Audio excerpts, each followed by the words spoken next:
What's up, Roxstars? It's Rox, and I'm coming to you today with the 52nd installment of Black Girls on Television. So let's get to it, shall we? Alright, you guys, so it is revival time at Calvary. Okay, praise God. Everybody is in the high spirits around the Greenleaf estate. They have pastors coming from all over the United States that's going to be speaking at the revival this week. One of those pastors being a gentleman by the name of Lionel. Bishop goes and picks Lionel up from the airport and brings him back to the house. When he walks in and catches Lady May's eye, they exchanged a uncomfortable look. Lets you know that something must have happened there. You're further confirmed that something must have happened in their past when these two finally do get in a room together with Bishop and they act like they haven't even seen each other. All pleasantries when Bishop goes to get Lionel a drink and Lady May has Lionel in the room by himself. She tells him he's crazy for coming. He should not have come, but he said he had no choice, that Bishop had asked him to come. Bishop comes and brings him his drink and his hand is shaking. May takes notice of it but doesn't say anything right then. Later on that evening, May lets Bishop know that he was shaken today and he tells her that he's not taking his medicine no more. You know, it makes him sick. She says, you need to take it before you embarrass yourself this week. So he promises that he would. Now, Grace also has a pastor friend that has come out, you know, and they sitting back and they reminiscing about the good times of them growing up in the church there. You wouldn't even know that Grace had just busted the windows out of Mac's car in his apartment parking lot with a baseball bat just the other day. Now, Kevin and Charity, they're going through their thing. Kevin knows that they're having their problems or whatever, but he misses her and he wants to make love to her again. She tells him, oh, you know, she didn't even know that he was interested, but you know, we'll try tonight, so it's a date. Kevin is concerned about the closeness that Jabari and Charity seem to have together. You know, she's on the phone, she's all talking and giggling with him, and you know, Kevin has a problem with that, but he hasn't said anything so far. I guess he's gonna put his all into this love making that they're gonna be doing that night, except that when he tries to do it, she gives him the brush off. Doesn't feel right. They will eventually do it, it's just not right now. Okay, so Kevin has been rejected.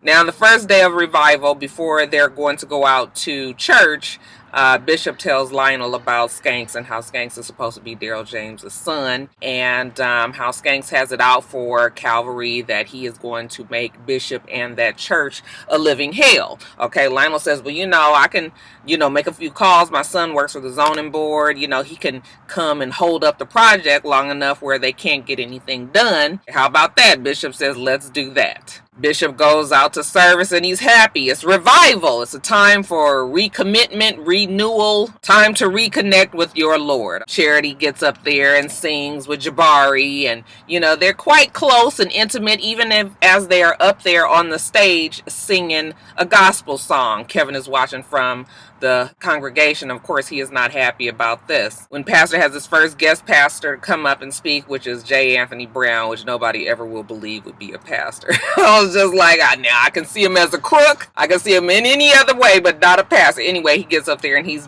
telling jokes and everybody's laughing again. Charity and Jabari, you know, they all up there chummy laughing. You know, she's all on his arm and Kevin has a problem with it. So when church is over that evening, Kevin confronts her about it. Are you fucking around with Jabari? Of course not. Are you crazy? He was like, I wouldn't know it the way you guys gaze in each other's eyes. I said, oh, Kevin, sis, is you jealous? That same night, okay, Grace, who just left the revival, is once again in the parking lot at Mac's apartment. She is waiting for him to finish on a date so that when he walks into the building, she can run up to the date's car and knock on the window and was like, excuse me, you don't know me, but I am Grace and I am Mac's niece and he is a rapist. He is a child molester. The lady is looking at her like she's crazy. You know, Mac runs up to her and grabs her by the shoulders and tells her to stop it. Okay, he is trying to start his life over for her to leave him alone. Okay, and she tells him never. He was like, and you supposed to be some kind of Christian. Okay, she's a Christian, but she's having some problems right now. God ain't through with her yet. Day 2 of the revival. That morning, Bishop tells Lady May what the plans are to do with Lionel and the son. Okay, she rushes off and finds Lionel around the church, and once they have a private time in a conference room, she tells him, you know, I don't know what you think you're doing. If this is a plan to try to get me to realize that I should have run off with you a long time ago, then you are sadly mistaken. Bishop and I are happy. That was a mistake. That was a long time ago. You need to leave. Lionel is just like, you know what? I hate to see you upset Once I finish preaching tonight, I will be out of both of you guys here. I will be gone, okay? She looks at him and she says, okay. That evening, okay, of the revival, before Lionel gets up there to preach, Mary sings. It's another high-spirited day. Lionel gets up there and he has a sermon specifically set for, it looks like, relationships in the church. Okay, how you guys are sleeping, how you're suffering. All right, it seems to contact and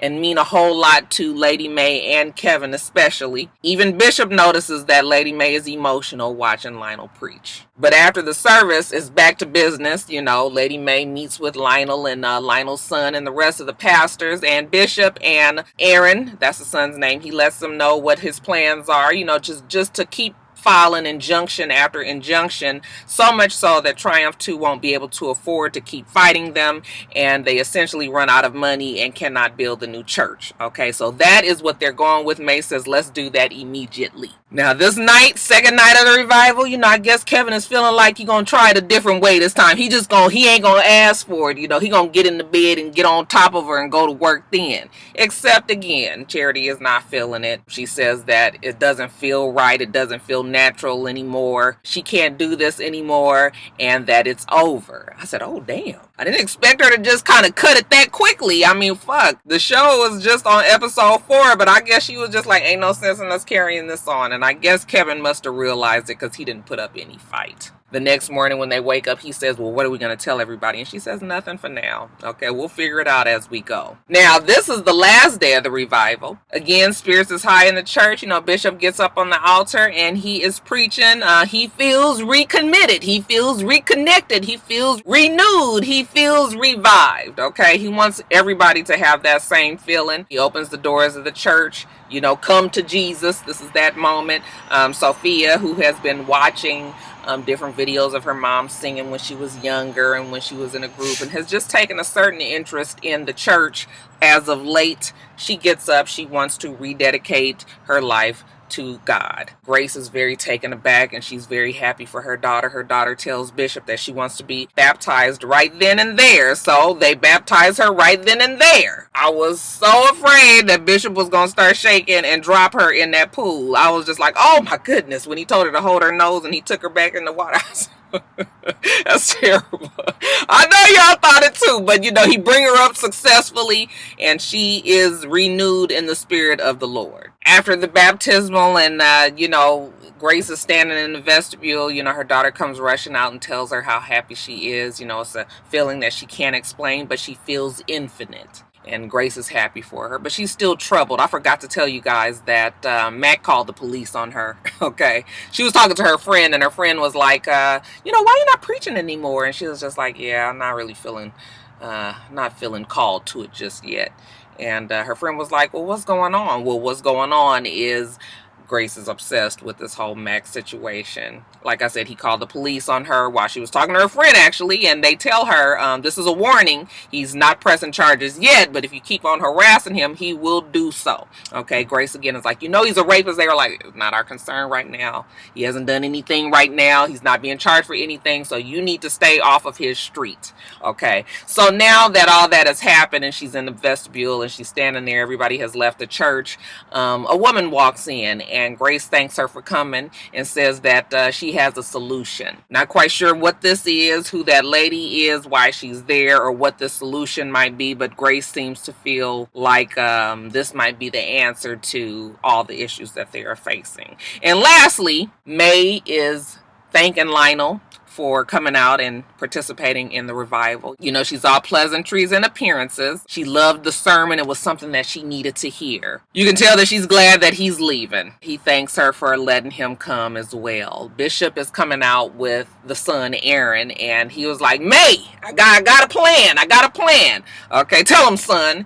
And Aaron says, well, you know, I could stay here in, where are they? wherever they are in Tennessee. I can stay here at Greenleaf so that I can, you know, be closer to making sure that I stick it to the skanks back to back to back. Okay, I ain't got to be coming back and forth, and you know, we can do this a whole lot quicker if I stay here. Bishop was like, he can stay in Jacob's old room. It's empty.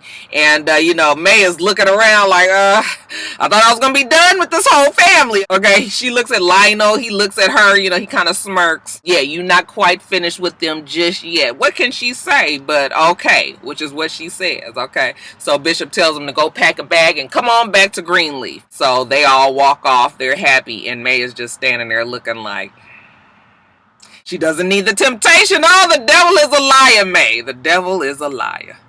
All right, you guys, so Jake goes to the hotel room that they have Jennifer stashed in and looks inside, and nobody is there. All right, where is she? He goes over to Olivia's office. You guys are the only ones who knew that she was there. Where is she? They don't know where she is, but this is a problem because Huck was just taking Meg over there to see her. Oh my goodness, Quinn tries to call Huck and it goes straight to voicemail. He never has his voicemail on. He never lets his phone die. Meg must be the mole. Olivia says, you guys go out and you find my Huck. I want my Huck back. Now, Quinn and Charlie go over to the hotel room as well, and they're looking around for anything, okay? And they can find nothing. So Quinn breaks out the spray. Charlie sprays the room. They turn off the lights. They make it dark, and they see that somebody cleaned up a whole bunch of blood all over the room. Oh, my God. Where is Huck? He can't be dead. Now Liv, because she doesn't know what else to do, she goes to Abby and she says, Abby, listen, I need some high security clearance help here. Huck is missing, and I need you to try to figure out who these people are, okay? She shows them a picture of they.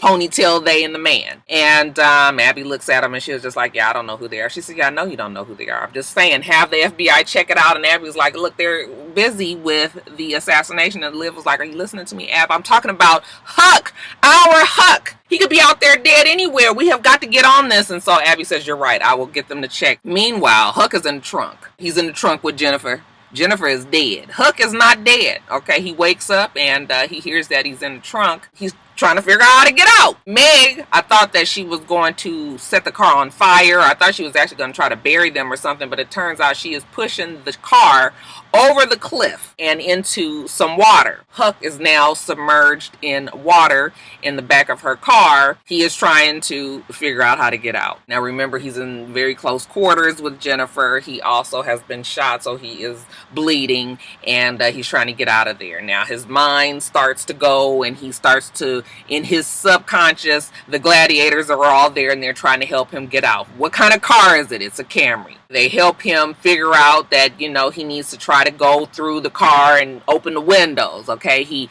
does get to the windows, and then he realizes that they're automatic windows and that he can't open them. So subconscious, Olivia and Quinn and Charlie and Jake, they're all trying to help him to no avail. Papa Pope jumps in and he was like, son, I know this ain't how you gonna go out. This is not what I taught you how to be. You gonna sit here and give up? He was just like, look, I'm tired. I just can't do it anymore. I just want to rest my head. And Papa Pope says, yes, the headrest. Okay. And that's when he realizes that if he pulls the headrest out and tries to bang on the windows, that he can get out. Okay. So he bangs on the windows, bangs on the windows, bangs on the windows. Have I ever told you guys, as a side note here, have I ever told you guys that my biggest fear is to die by being submerged in water in my car? Like, that is a real fear of mine. Whenever we go to Louisiana and we go over the bridges that they have, I get like really nervous every single time. It is a phobia. It's a fear.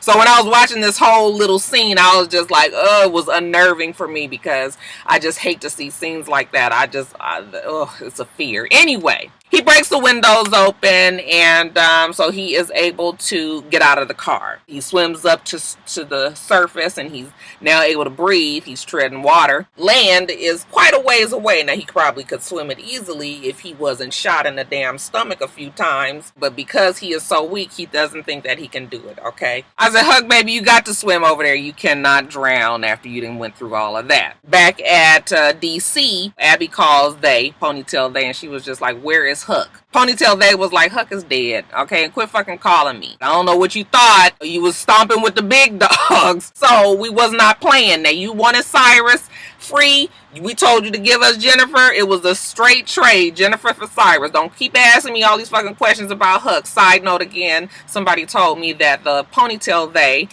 is actually Cyrus's daughter in real life. Isn't that interesting? That's his daughter. I was looking and I was like, yeah, I guess they do look alike in the face. When I look, she looks like a young Cyrus. But anyway, back to the show. Abby can't believe that he's dead. She asks where the body is, but Ponytail, they just hangs up the phone on her. Bitch, I ain't got no more time for you. Okay, so now she's just like, what am I going to do? She goes and talks to Fitz. Okay, not as the president of the United States, but damn it, I need to talk to you as a friend because I don't have any other friends these days. Fitz was like, close the door.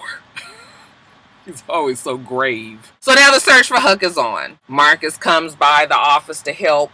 You know, Olivia's like, what are you doing here? Go back to the White House. And he was like, I will stay here until my co-gladiator is back safe and sound. I'll be in the other room. And she was like, no, come in here. Sit in here with me. Poor Olivia, she's having problems. You know, she's feeling guilty. Was I a bad boss? Were you a bad boss? These days, I can't tell you if you was good. That's for sure. But, girl, this ain't time for you to be having no pity party. We got to figure out where the fuck Huck is. Huck has actually made it to the shore. He's whipped up all the last little bit of energy that he's had and he swum to land. He crawls onto land and there is the stronger Huck standing over him in his nice Ralph Lauren gear. Did you guys see? I didn't even recognize him. I was like, ooh, I don't think I like the clean cut Huck. Huck is telling them, you know what, you are a waste of time. You done swam over here, but that don't mean nothing. You're gonna die over here right on this land. Okay, and look at what time it is. 7:52.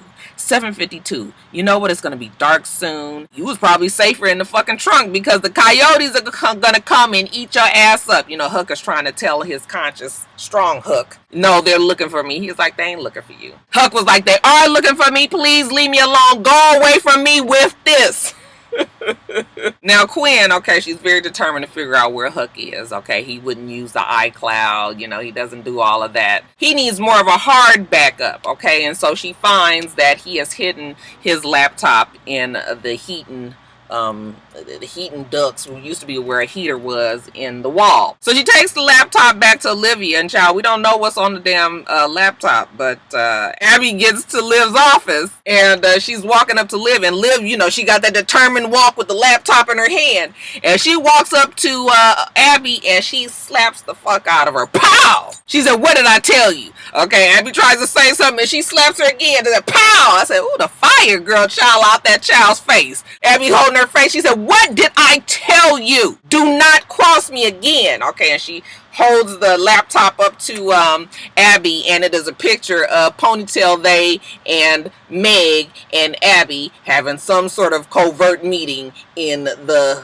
yards. Now the gladiator's watching like, what the fuck is going on here, Liv? You know, she go and close the door, and then she walks back up to Abby. Okay, slaps her one more fucking time. Bitch, where the fuck is Huck? She says, I don't know. I just made a deal with Ponytail they and the man, okay, Jennifer for Cyrus, and I didn't know that they were going to kill Huck. Liv says, well, what did you sell out for, Abby? What did they give you for you to do something like this? Abby says, wait a minute, I've done the same things that you have done. Don't be sitting up here trying to make me feel guilty. And Liv was like, are you serious right now? You trying to tell me that I'm as bad as you are right now with everything that's going on? Do you not think that I will whoop your ass right here in this fucking room? Abby was like, you wanted oval the same way that I wanted oval, and that's why you did what you did, and that's why I did what I did. You can't be upset with me. You know, Liv was like, I don't fucking want to hear it right now. Don't tell me about no shit that I did ever. Huck is out there. He might be dead. We got to find out where he is. I thought to myself that was quite ironic that Olivia is so comfortable in having selective memory and never admitting to the shit that she does. So fucking ready to kill her daddy. And now, you know, fuck Abby up when she hasn't done some of the best things in her life either. How soon they forget. But anyway, she was just like, look, I just want to find Huck. And Abby is about to leave, and Olivia was like, where the fuck you think you going? You ain't going nowhere, baby. You might as well sit your ass down in that room and don't say shit to nobody. Wait for Quinn to get back, and if Quinn want to fuck you up, whatever she want to do, I'm 100% behind it. You fuck with the wrong one today, boo-boo. I was like, I bet you Abby might fuck Olivia up. Shit. Now back at Meg's, I guess it's at Meg's house. You know, she dyeing her hair in the dark. I said, bitch, you ain't gonna turn damn light on? Okay, she done dyed it blonde. She hears a strange noise in the closet. She gets her gun, has a silencer on it. Okay, she ain't got to ask no questions, bitch. She just gonna shoot through the door. Pow, pow, pow. Then she opens the door and it happens to be a rat down there. You know, she opens the door and she's just like, oh, a rat. But she turns around and Quinn and Charlie are right behind her with a gun to her head. Bitch, where the fuck is Huck? Well, Huck is stuck out there in the middle of the fucking desert floor, right? Meg doesn't tell them that, though, so now Quinn gets to torture her. You know, Quinn is doing all of the shit that Huck had taught her, okay? Cutting up shit, chopping off stuff, scraping the skin off her face. Meg is screaming and yelling. Her mouth is taped closed, so Quinn tells her, I'm gonna pull this tape off. You're gonna tell me where the fuck Huck is. She pulls the tape off and, Meg says, you know what, no wonder why he loved me and didn't love you. And then she spits in Quinn's face. And honey, why she do that? Quinn went on and killed her ass right there. And Charlie was like, the fuck you killing for now? We ain't got nothing. When they go back to Olivia's office, Olivia tells them the same thing. Like, I hope you have fun killing the bitch. Now we have absolutely no lead. She storms off and Jake breaks it to the crew. Yeah, been doing this long enough. Huck is dead. So Charlie, whoever thought that Charlie would be the one to motivate, he goes into the room to talk to Liv. You need to go out there and you need to fix this. That's your job. You're a fixer, right? You go out there and fix those people. The minute he started with that, I was just like, oh God. See, here we go with the Shonda / Grey's Anatomy, you know, speeches that she always does. I'm just like, oh, choose me. Pick me. Every time I hear these long-winded essays that they must recite, then I always just be like, here we go. And here it is here now. Go out there and fix everybody. Do what you do. And Olivia's like, I can't fix anybody. Huck is dead. Charlie says, well, you know what? Quinn is going to need a body. She's not going to believe that he's dead until she gets a body. So you need to go out there and you need to find the body. That's not who you are. You are Olivia Pope. You don't give up. You fix things. You need to go and fix everybody out there. Everybody out there needs you. You need to fix the gladiators. I was like, you can't quit. You don't get to quit. Miracle workers don't quit. You are our miracle worker, Olivia Pope. So now Olivia Pope is pumped up. She goes out there and she says, everybody in the conference room. And she tells them she wants them to go and find Huck. She don't give a fuck if he's dead or alive, but that is their Huck. And she doesn't care if hell freezes over. You guys bring him back. We are going to make a miracle. We're going to find him. We don't give a fuck where he might be. You are bringing Huck back. I said, okay, whatever. So everybody gets to work. Okay, they got maps and shit and sticky notes and post-it notes and pictures and, you know, Sharpie pens, and they writing and sticking shit on the wall and drawing lines and trying to figure out where he is. I said, all that, y'all still don't know where he is. But Quinn gets the bright idea, why don't we look for Jennifer? Then Jake says, I gave Jennifer a phone. All right, well, maybe the phone is on Jennifer and we can ping the cell towers and find out where the phone is. You know, wherever Jennifer is, then Huck is probably there as well. So Liv tells Marcus to watch Abby while she and Jake go out and they follow this lead on the ping. Sure enough, they find Huck. He's unconscious on the desert floor. We don't even know if he's alive. Back at Olivia's office, the gladiators is all antsy trying to figure out what the fuck is going on. They want to go out and do something, and then Marcus was like, no, wait a minute, Liv told me to watch Abby. And Quinn was like, she told you to, why? What did you do? Okay, she look at Abby. Oh, Abby over there looking all, you know, with her big Jay Leno chin, and she just sitting there looking. She's like, I'm sorry. Quinn was like, jumps over that table, bitch, I will kill you. She's quite emotional for her friend Huck. I said, Charlie, you take a note on this, baby boy? But, like I said, Olivia and Jake have found Huck, and they've rushed him to a hospital, and I'm assuming the gladiators rushed to the hospital as well. The doctor comes out after working on Huck, and they say, listen, he is stable condition. He's breathing on his own. He's resting comfortably, but you guys should expect brain damage if he even wakes up again. He ain't gonna be the Huck probably that you guys are used to. I'm thinking to myself, well, Huck ain't never quite been right and had a little bit of brain damage already, so that'll probably be the same Huck that we used to. At least they got him back and he's alive for now, you know. Then next thing you know, a big group of people come walking down the hallway, and it is the President of the United States, your man Fitzgerald, okay? And he and Olivia go off to a separate room, and, you know, she's all upset, and he touches her shoulder, and I was like, oh, y'all better not start that shit again, okay? It was funny because I felt nothing. As a matter of fact, I probably felt disgust, like, I hope not.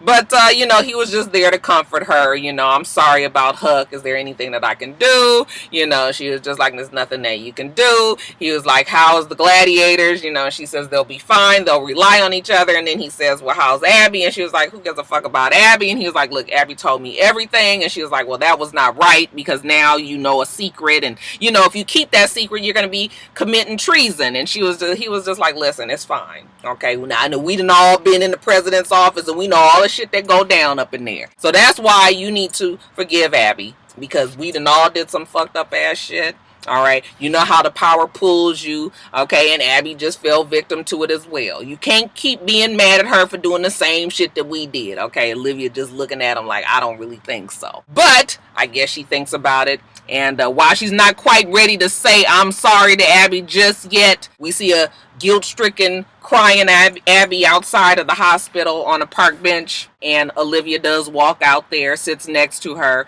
and grabs her hand. Okay, so that's the most support that she can give her right now. Okay, baby, you're going to take this, and we're going to pray that Huck makes it out fine. And speaking of Huck, Quinn is in the room with him, and she is fussing at him. You are so stupid. Why would you get yourself into shit like this? Why did you even care about that girl? We told you.